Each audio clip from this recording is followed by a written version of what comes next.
The worst part wasn't being left out. The worst part was that I had just written the check.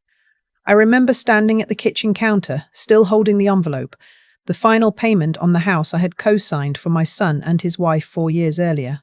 $63,000 of my retirement savings spread across 47 months of checks I had written without being asked twice. I licked the stamp, pressed it down, and thought, this is it. This is the last one.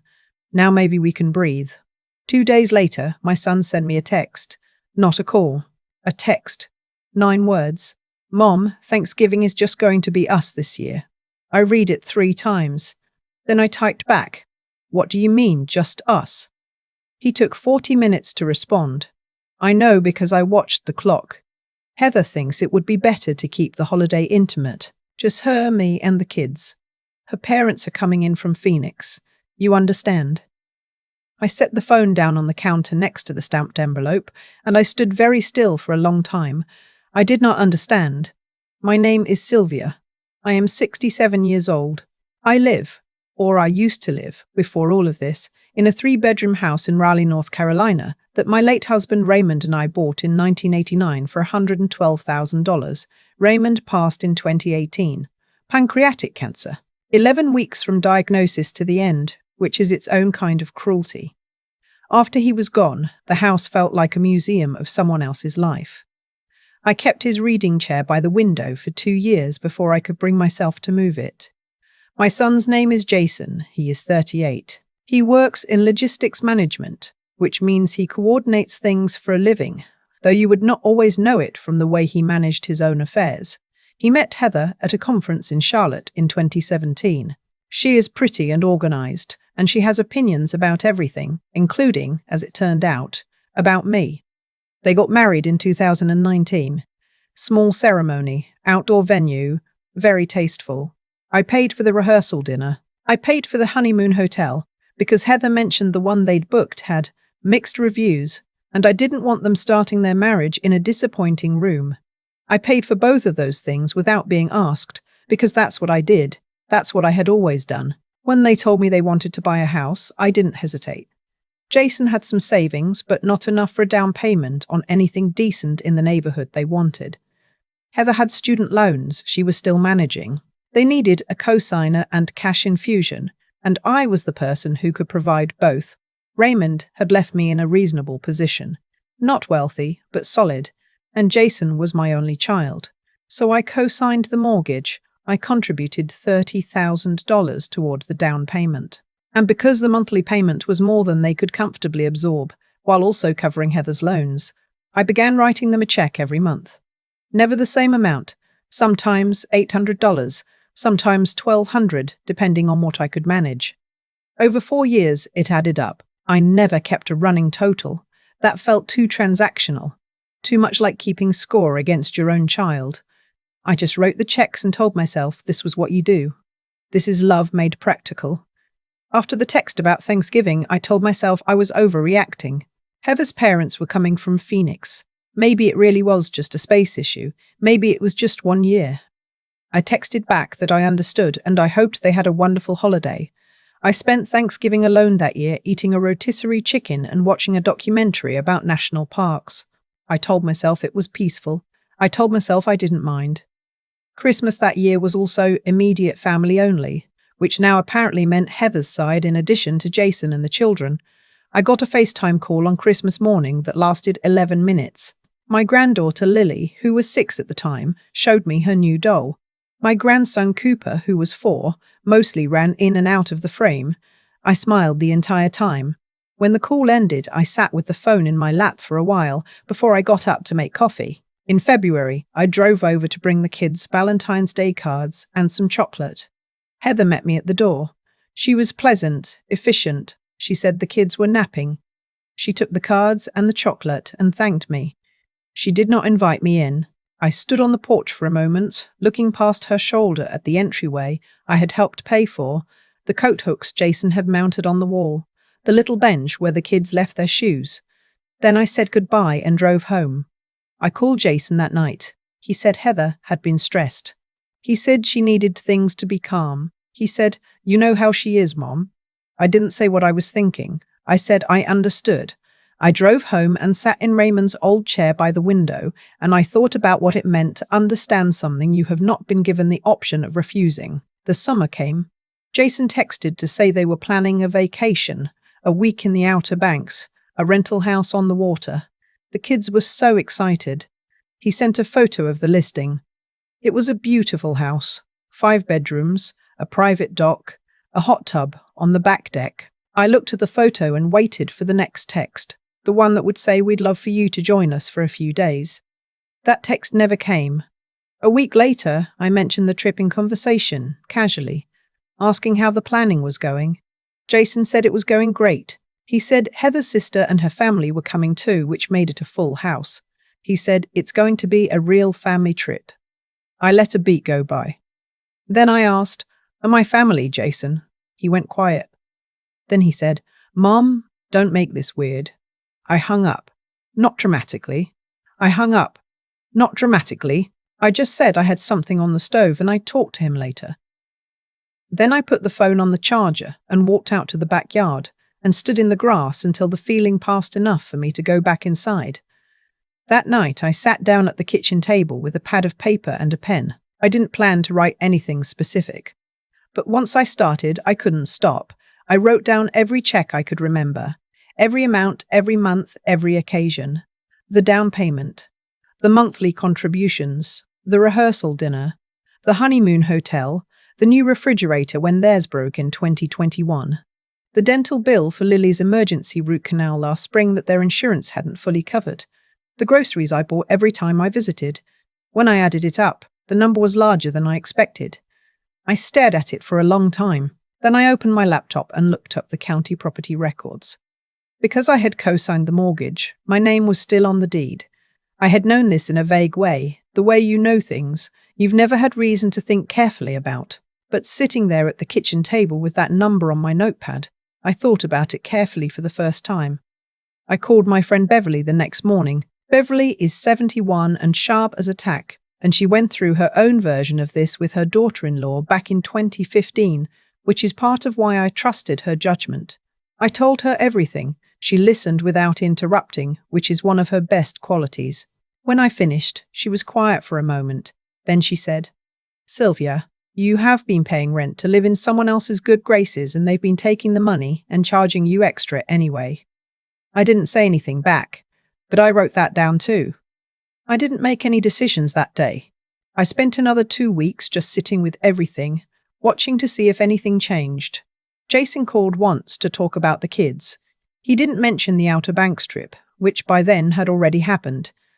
I didn't mention it either. Heather sent a group text in August, reminding family members that the kids' fall schedules were very full and that drop-ins were discouraged. I read that text 4 times. Drop-ins. I had known that child since before he could walk. I had sat in the hospital room when Lily was born, holding Jason's hand while Heather labored, because she had asked me to be there. I had driven 40 minutes in a February ice storm to babysit Cooper when he had an ear infection and they both needed to work. I had never once shown up unannounced. Every visit had been scheduled, confirmed, appreciated in the way you appreciate someone's labor, without quite seeing it as labor. Drop-ins. I called a real estate attorney that week, not to do anything, just to understand my options. Her name was Patricia, not from my church, someone Beverly recommended. She walked me through the deed, the mortgage, my rights as co-signer and co-owner. She explained what a sale would require, how proceeds would be divided, what the process would look like. When I hung up, I sat at the kitchen table for a long time. The evening light was coming through the window the way it does in September, that long golden light that makes everything look more serious than it is. I thought about Raymond. I thought about what he would say. Raymond was a practical man. He believed in clear accounts. He believed that love was a verb, not a ledger. But he also believed that when someone stops acting like they love you, you should believe what they show you rather than what they once said. I think he would have told me to be clear-eyed. I didn't call Jason first. I know some people reading this will think I should have. Maybe they're right.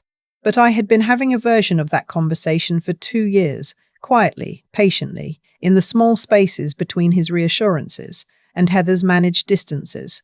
I had been clear-eyed for a long time. I had just been pretending, even to myself, that clear-eyed was the same as hopeful. I called the attorney back and told her I wanted to move forward. The process took about 6 weeks. The house had appreciated significantly since they bought it. The market in that neighborhood had been strong, which meant that once the mortgage was settled, there were proceeds to distribute. Jason's equity portion was real, and I made sure he received every dollar of it. I was not trying to punish anyone. I was trying to close a chapter. I arranged for a storage unit near their neighborhood. I hired a service. 2 men, a truck, half a day, to carefully pack and move everything that belonged to Jason and Heather and the kids.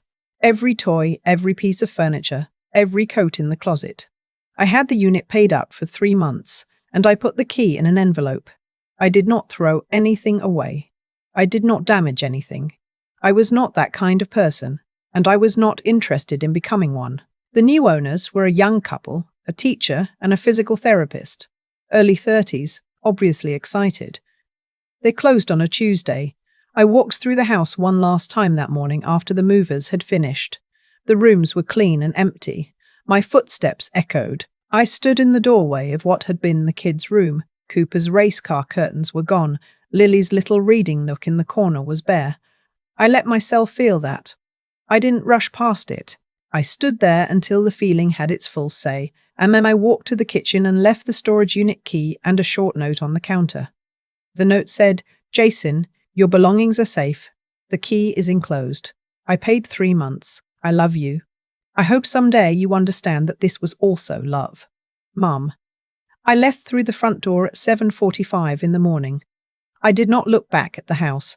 I had found a condo 6 weeks earlier, while the sale was in process. It's in a 55-plus community about 20 minutes from where I'd been living. 2nd floor, 2 bedrooms, a balcony that faces east so I get the morning light. The complex has a small pool and a community garden where I've signed up for a plot next spring. My neighbor across the hall is a woman named June, who is 69 and recently retired from teaching 4th grade, and who makes the best lemon bars I have ever tasted.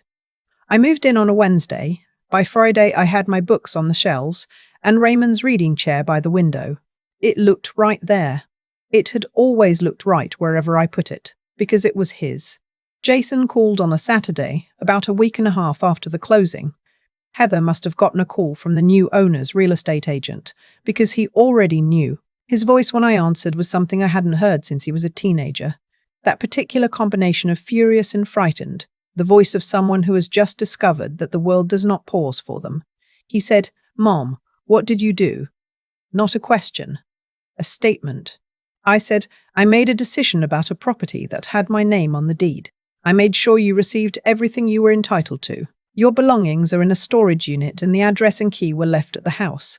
He said, "You could have talked to me." I said, "I tried to talk to me for 2 years." He was quiet. I said, "Jason, I love you. I love Lily and Cooper more than I can explain.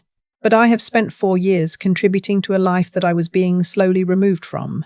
I wrote you a check the same week you sent me a text telling me Thanksgiving wasn't for me. I don't think you meant it that way. But that is what happened." He started to say something about Heather, about how she had her reasons, about how I had never made it easy. I said, "I'm not asking you to agree with me. I'm telling you where I stand." We stayed on the phone for a little while longer. It wasn't a good conversation, but it wasn't a catastrophic one either.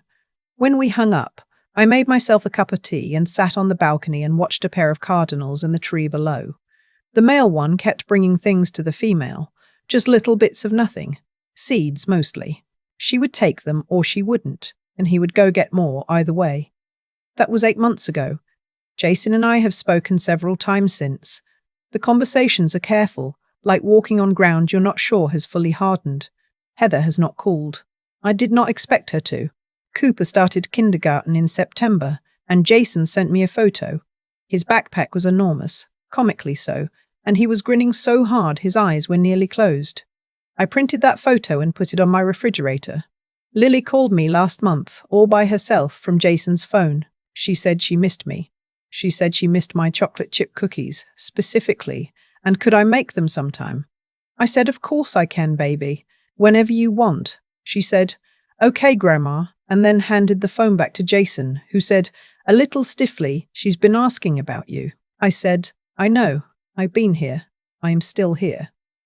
That is the point. I am in my little condo with the east-facing balcony and the morning light and Raymond's chair by the window and a garden plot. I'm already planning for spring.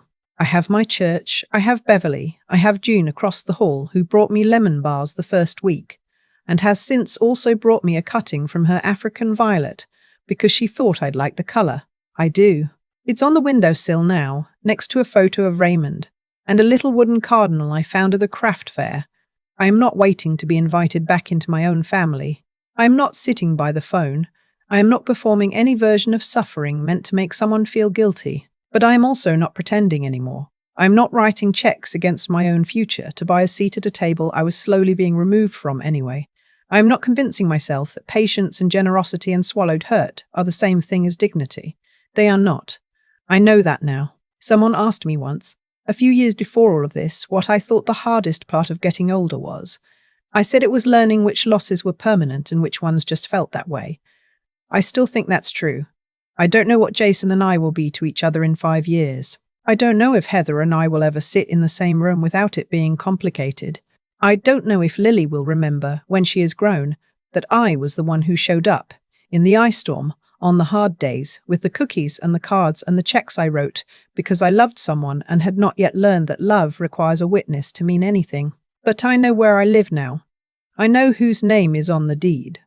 It's mine. Only mine. And when the morning light comes through the east window and hits Raymond's old chair, I sit in it and I drink my coffee and I do not apologize to anyone for taking up space in my own life. That is enough. For now, that is exactly enough. I've thought a lot about what actually went wrong. Not in the way you think about it when you're still angry, replaying conversations, rewriting your own lines, but in the quieter way, the kind that comes months later when the dust has settled and you can finally see the shape of the whole thing. What I kept coming back to was this. Nothing that happened to me was sudden. Every single thing Jason did, every holiday I wasn't included in, every text that arrived instead of a phone call, every door that didn't fully open, had a smaller version of itself that came before it. And I had seen all of them. I had just decided each time that seeing it was enough, that noticing was the same as addressing it. It wasn't. That's the part I had to sit with. I gave for years without asking what I was building toward. I told myself generosity didn't require a return, and that's true. It doesn't.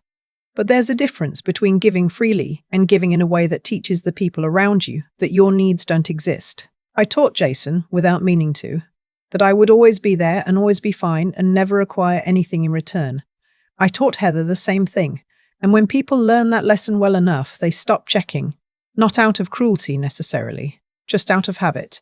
The cruelest thing about that pattern is how long it takes to see it clearly. You spend so long being the person who makes things easier for everyone else that you forget you're allowed to make things harder sometimes. You forget that a little friction, a real conversation, an honest accounting, a moment where you say, "This isn't working for me," is not the same as being difficult. It's just being honest. And honest relationships can hold that weight. The ones that can't, well, that tells you something too. What I know now that I didn't know then is that dignity is not something other people grant you. I was waiting, without quite realizing it, for Jason to recognize what I had given and treat me accordingly. I was waiting for Heather to soften. I was waiting to be seen.